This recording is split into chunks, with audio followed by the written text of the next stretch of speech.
I was pregnant and homeless at 16 to 20 years later. Their lawyer said, "Good morning, Judge." That sentence used to mean I had nothing. No roof, no family, no future. But 20 years of silence has a way of building up pressure. And pressure? It finds a way out. Their lawyer walked into that courtroom like he owned it. He had no idea who was sitting at the table across from him. He had no idea what I'd spent 2 decades becoming. What happens when the girl everyone threw away shows up with receipts? I'm Merritt, 36, and I've been told I have what people politely call a difficult origin story. I'm 5'4", I run 6 miles every morning before my staff arrives, and I've been a sitting family court judge in a mid-sized Ohio county for the past 3 years. I wear my hair pulled back, so tight it probably communicates something about my personality that a therapist would find fascinating. Before any of that, before the law degree, before the clerkship, before the black robe, I was a 16-year-old girl standing on a November sidewalk in Columbus with a garbage bag full of clothes and a positive pregnancy test in my coat pocket. My family put me there, and 20 years later, their lawyer walked into my courtroom and said, "Good morning, Judge," without recognizing the face above the robe. That's where we're going. But to understand why that moment cracked something open in me that I'd spent years sealing shut, you need to understand where I came from and exactly what was done to me. My parents were what you'd call community pillars. My father ran a mid-sized construction company that had contracts all over central Ohio. My mother chaired the women's ministry at our church and organized the holiday food drives every year. They had a beautiful house in a suburb called Gahanna, 3 cars in the driveway, and a reputation they treated like a living, breathing member of the family, one that needed feeding and protecting above all else. I was the oldest of 3 kids. I had 2 younger brothers, and from the time I was old enough to understand the family dynamic, I understood that my role was to be visible proof that my parents had done everything right. I was supposed to be modest, obedient, academically strong, socially appropriate, and absolutely, unequivocally free of scandal. At 16, I got pregnant. His name doesn't matter. He was 17, he went to my school, and the moment I told him, he made it clear he wanted nothing to do with it. That part, the part where a scared teenage boy ran, I've actually made peace with. He was a kid. Kids panic. My parents were not kids. I told my mother first alone, in the kitchen on a Wednesday evening while my father was at a county commissioner's meeting. I remember the exact sound she made. Not a gasp, not a cry. It was more like the air leaving a room. She sat down at the kitchen table, and she looked at me for a long time without speaking, and I could see her running calculations behind her eyes. "Your father cannot know yet," she said finally. "Go to your room." I went to my room. My father found out 3 days later. I don't know how the conversation between them went, because I wasn't in it. What I know is that on Saturday morning they sat me down in the living room and my father did most of the talking. He explained, in a voice that was very calm and very measured, that I had put the entire family in an impossible position. He talked about his business relationships. He talked about the church. He talked about what people would say, what people would think, how something like this followed a family. He said the word embarrassment for times. He never once asked me how I was feeling or whether I was scared. The plan, as he presented it, was this. I would go stay with a distant relative in another state, a great aunt in Kentucky I'd met twice in my life, and I would get things sorted out. He didn't specify what that meant. When I pressed him, he said there were options. When I asked what options, he looked at me in a way that made clear there was one option he preferred, and it wasn't the one I was already leaning toward. "I want to keep the baby," I said. The silence that followed was different from my mother's silence. My father's silence had weight and temperature. "That," he said, "is not something this family can accommodate. I want to be precise about what happened next because I've spent 20 years being precise about it. I was not thrown out in a dramatic screaming match. There was no explosion. What happened was quieter and, I think, worse. Over the following 2 weeks, I was systematically made to feel that I did not exist in that house. My mother stopped speaking to me directly. My father communicated through instructions left on the kitchen counter. The heat in my bedroom was somehow always slightly less than the rest of the house. My brothers, who were 12 and 10 and didn't fully understand what was happening, started avoiding me because they'd clearly been told to. I went to school. I came home. I ate alone. I slept in a house where I had become invisible. On a Thursday in November, I came home from school to find 2 things: a bus ticket to Louisville on the kitchen counter, and my bedroom mostly emptied. Not completely, just enough. My clothes were packed in 2 garbage bags. My books were in a box. The things on my desk and dresser were gone, consolidated somewhere I couldn't find them. There was a folded note with the bus ticket. It said that arrangements had been made with my great aunt, that she was expecting me, and that my parents hoped I would make responsible decisions going forward. It was signed with both their names. I sat in that bedroom for 3 hours. I was 4 months pregnant, 16 years old, and my parents had scheduled my removal from their lives lives with the same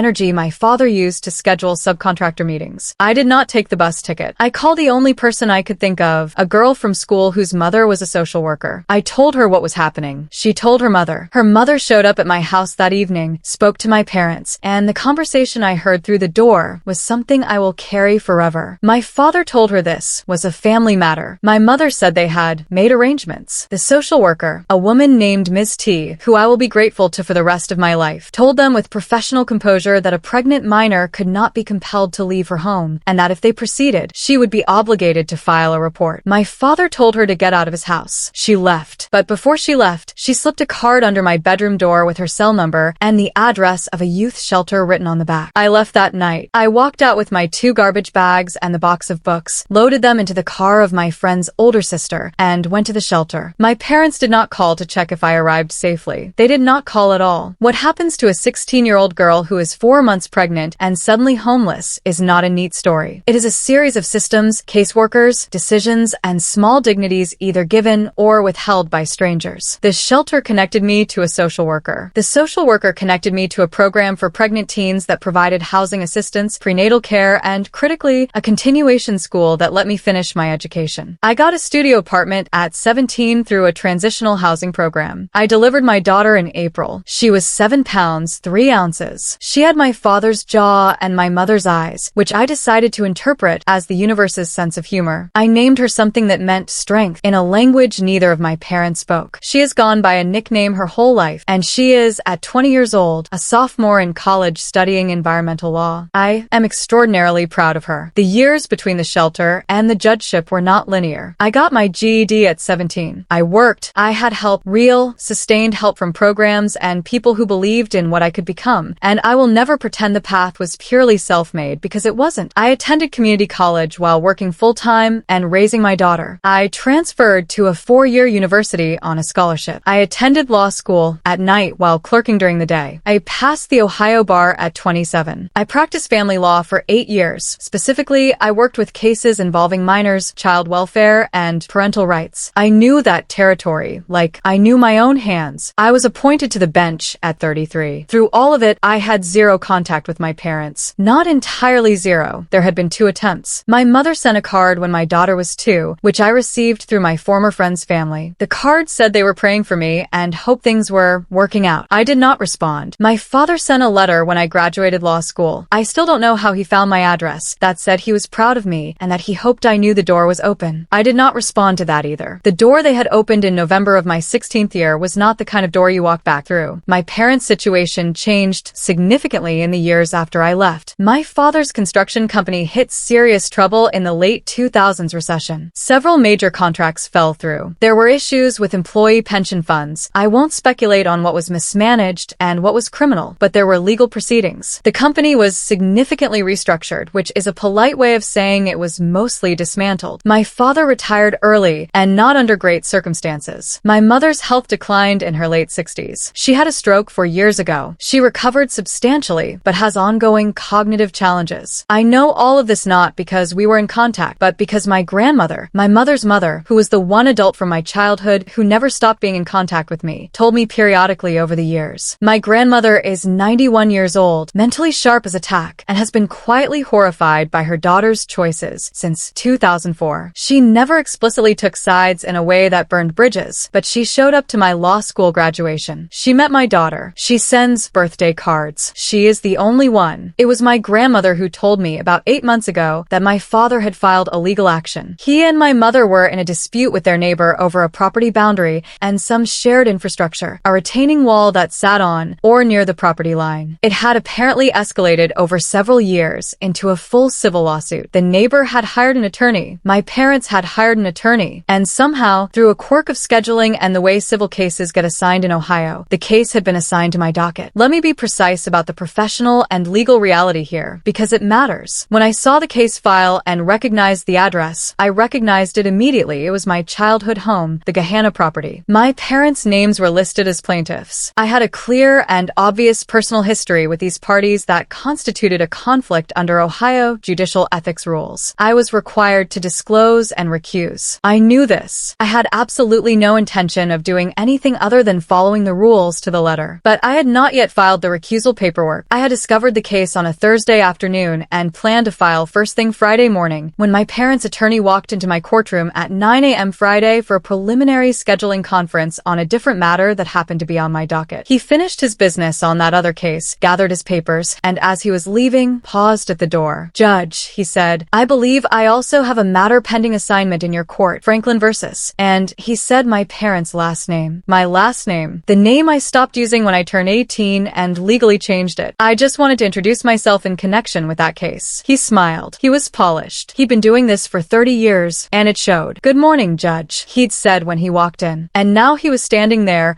perfectly composed, with no idea. I looked at him for a moment. "That case," I said, "will not be proceeding in my courtroom. I'll be filing a recusal this morning. You'll receive notice through the standard channels." He blinked. "May I ask the basis?" "Personal conflict," I said. "The details will be in the filing." He nodded professionally and left. I sat with it for a minute after he walked out. Then I filed the recusal. Clean, complete, proper. But here is where the story doesn't end, because my parents, having somehow gotten wind that their case had briefly touched my docket and that I had recused, apparently decided that this was an opportunity. My father called my chambers. Not me directly. He called the general number, identified himself, and asked to speak with me. My clerk took the message. The message said, "Your father called. He says it's personal and he'd like to speak with you when you have a moment." I did not call back. 3 days later, a letter arrived at my chambers through regular mail, not through the court's official channels, but addressed to me by name, Judge Merritt, last name, in my father's handwriting. I recognized it immediately. He has very distinct handwriting, precise and slightly backward-leaning, like he's always bracing against something. I did not open it at my desk. I took it home, poured myself a glass of water, sat at my kitchen table, and opened it. The letter was 4 pages. My father has always been thorough. The summary of those 4 pages was this: my parents were in a difficult situation. The property dispute was more serious than it might appear. There were claims of encroachment and potential damages involved that could be financially significant. Their attorney was good, but the case was complicated. My father was aware that I was a judge in the county. He was not asking me to intervene improperly. He understood that wouldn't be appropriate, but he felt, and this word appeared 3 times, that as family, I might be in a position to offer some informal guidance or perhaps use my knowledge of the local legal landscape to connect them with resources. There was also, embedded in the second page, a reference to my daughter. He wrote that he understood he had not been the grandfather he should have been, and that it weighed on him. He wrote that he hoped there was still time. He wrote that my mother's health challenges had given him perspective. The letter ended with a sentence: "I hope that the door between us doesn't have to stay closed forever." I read it twice. Then I folded it and put it in a folder in my filing cabinet. I want to be honest, there was a version of me, the version that existed before I built the person I am now, that would have felt something complicated reading that letter. Something that rhymes with hope, even when hope has no business showing up. I felt that flicker for approximately 45 seconds. Then I thought about November. I thought about the garbage bags. I thought about the bus ticket and the folded note signed with both their names. I thought about the phone that didn't ring when I walked out at 16 years old. I wrote a response. It took me 2 drafts. It said, "I received your letter. I am not able to provide any guidance, formal or informal, regarding any pending legal matter. Any further attempts to contact me regarding pending cases in my jurisdiction could constitute improper ex parte communication and will be treated accordingly. Regarding personal matters, I wish you both well. I am not interested in reopening contact at this time. Please do not contact my chambers again." I sent it certified mail. The certified mail letter was, apparently, not the end. 2 weeks later, my grandmother called me. "Your mother called me," she said, and I could hear in her voice that she was about to deliver something she found distasteful. "She wanted me to talk to you. She cried on the phone, Merritt." "I know," I said. "She said you sent a cold letter." It was a professional letter. My grandmother was quiet for a moment. Then she said, "What do you want me to say to you?" "Nothing," I said. "I just want you to know where I stand, so you're not in the middle of something." "I'm 91, she said. "I've been in the middle of things my entire life. That's not what concerns me." She paused. "What would make you feel like it was finished?" I thought about that question for a long time after we hung up. The answer I came to surprised me. Not nothing. Not revenge in the cinematic sense. Not ruining them. Not a dramatic confrontation. What I wanted was for the record to exist. For there to be a moment where what had actually happened was said out loud, clearly, by someone who remembered all of it correctly, in a way they had to hear and couldn't dismiss or reframe. I wanted to say,